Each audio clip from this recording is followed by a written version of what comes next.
Question. I think stuff like social media amplifies and perpetuates and fuels the underlying mechanism that does create anxiety and stress. I think that's obvious, right? And I think we see it in research that's being done now and why certain social media platforms are being, where because we invoke all these rules now and we try and guide them towards saying, well, 16-year-olds shouldn't see X, Y, and Z, and we should limit screen time and all those things. It's because we're starting to see what we already knew. We let it happen because of probably capitalism and it made a lot of money in ads and stuff.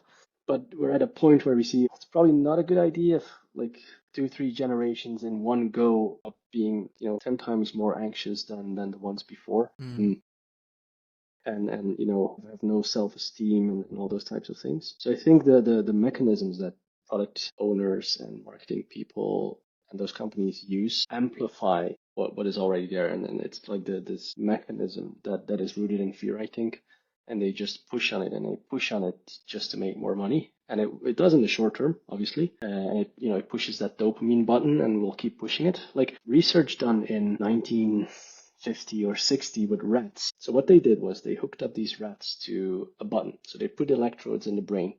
They gave them a button. If they pushed the button, they would self-stimulate the pleasure center of the brain. Obviously, these rats would push the button until they would literally die because they would stop eating, they would stop drinking, they would just keep pushing that button, as would anyone else